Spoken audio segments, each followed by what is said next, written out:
Hello everyone, and welcome to The Cloud. I was not expecting to see a Splatoon 3 DLC reveal anywhere near this early. I thought for sure the most Splatoon we were going to see in that direct was a Season 3 trailer, but oh my god, I have not been able to stop thinking about Side Order since that trailer, and I need to talk about it, so I'm making this video right now. Even though it is just a little sneak peek, we literally only got like 40 seconds, the visuals here are so striking and interesting and completely different from anything we've seen before. And I have to wonder what this could be telling us about the potential story for this expansion.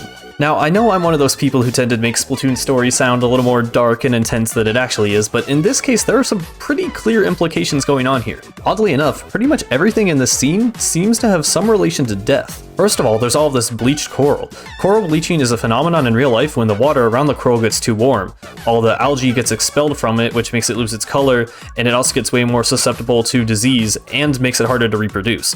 Global warming is currently threatening the existence of coral around the world in real life, and in Splatoon, a game where global warming literally killed humanity, that's maybe a little concerning. Next, the ground here seems to be covered in what looks like snow. You can even see some flakes drifting down through the air.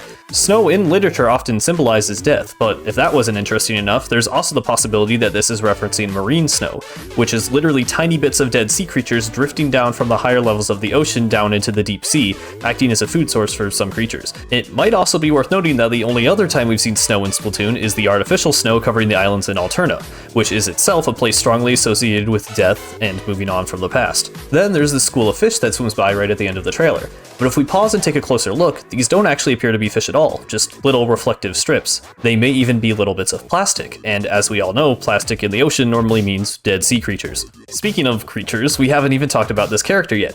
Now, I immediately thought this was Agent 8, but there's a lot of weird confusion right now in the community. For some reason, I keep seeing people say this is like a young Marina, but she's literally the wrong skin tone, and her hair is identical to the player Octoling hair most often associated with Agent 8. I guess people were thrown off by the hair color, but like, we know 8 can change their hair color, just like every other Inkling and Octoling. Not to mention, in some of these images that flash on the screen, she actually does have her standard magenta colored hair. If you somehow still don't think this is Agent 8, the zipper on the back of her outfit literally looks like an 8. What's cool about this, by the way, is that it actually follows the trend of Pearl and Marina's designs, who both have their trademark symbol incorporated into their zippers. Nintendo technically hasn't confirmed this to be 8, just referring to them as an Octoling for some reason, but everything seems to point to them being the same character, so I'm just going to call them 8 for now. And of course, this place 8 is standing in isn't just any desolate wasteland, this looks like Inkopolis Square, only covered in white snow, dying coral, and with some strange new additions. For one, the entrance to the lobby has been replaced by a strange-looking doorway, looking very grand and formal, almost like a government building. And notably, all of the billboards and screens on Deca Tower have been aligned and pointed forward, making them much more orderly than before. Beyond that, there's a lot of really interesting artwork that gets flashed on the screen for just a second, and it's hard to deduce much meaning from it, but there seems to be a common thread of solitude and reflection, maybe? This image in particular has led a lot of people to think there might be some kind of cloning going on, which is maybe possible, but it could also just be an artistic decision, not actually implying the existence of multiple Agent 8s. Something super weird, but really cool that this person Jesse found on Twitter is that these things in the background of this image look a lot like nuclear waste warning messages. I didn't actually know these were a thing until now, but apparently these are structures created by humans to warn people and stop them from entering areas affected by nuclear fallout. Something really notable about that is that the Wikipedia page about these structures specifically mentions that they are meant to deter intrusion within or above the order of magnitude of 10,000 years. If you know your Splatoon lore, you know that that's the exact amount of time between the extinction of humanity and the start of the mollusk era, when aquatic life started to evolve into sentient beings. You also probably know that nuclear weaponry was one of the major factors that led to the human's death. I don't want to hinge too much on what we see in these images, as they look a lot like the concept art we've seen for Splatoon 1 and 2, much of which does not accurately reflect what happens in the actual game. But they are showing us this now, in order to imply a tone that the DLC itself might follow. We'll just have to wait and see. Oh yeah, and Pearl and Marina are here, pretty much confirming their inclusion, but not really telling us anything else. That's pretty much all we have to look at, so now I'd just like to speculate a bit about what this could all mean for the story. If this really is Agent 8, why are they here? Well, think about what Inkopolis Square means to them. To them, to their fellow soldiers, to the denizens of the deep sea, the surface was the promised land. Inkopolis Square is a symbol of their escape from poverty, from militaristic tyranny. It represents their freedom and their rebirth into a new life. If something were to happen to it, they would be hurt. To be clear, I don't think this is the actual Inkopolis Square. People forget that the plaza is like 1,000 feet away. It would be pretty weird to unlock the plaza and the DLC wave just before this, only for the place down the street to have whatever's going on here.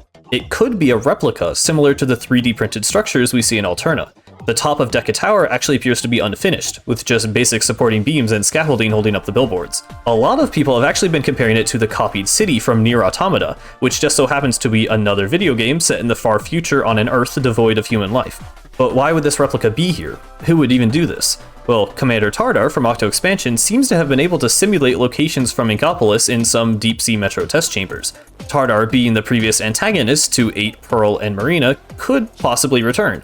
He was a computer after all. Destroying the telephone shouldn't have been enough to kill him, despite his parting words implying this. Some people are even saying that this image we see in the trailer could be him, but I don't know if I buy that. Regardless, seeing Agent 8 confront themes of death, of abandonment, and of reflection on their past would be pretty amazing. I know that sounds like a lot for a Splatoon story, but I feel like Octo Expansion provided a pretty powerful sense of self-discovery and perseverance without much dialogue to explicitly tell you that's what it was about. That's pretty up to interpretation, obviously, but I still find this visual and possibly narrative theming really interesting for the character that 8 is. After all, 8 was a soldier. They probably experienced a lot of death, possibly some at their own hands. 8 and Marina are the only characters in the series to really undergo any kind of rebirth, and they're both involved in this story. A story set in the very place they started their new lives. Or at least something resembling that place. But yeah, that's pretty much all I have to say about Side Order for now. Octo Expansion was one of the most powerful gaming experiences of my life, and was when I went from liking Splatoon to being completely obsessed with it. Obviously, I should temper my expectations for this campaign, especially because I didn't even like Return of the Mammalians. But the 40 seconds we've seen of this campaign, none of which is even like actual gameplay, they're literally just standing there, already have me hooked. Every single frame of this trailer appeals to me specifically in a way I cannot express through words. Just know that I am very excited for what is coming.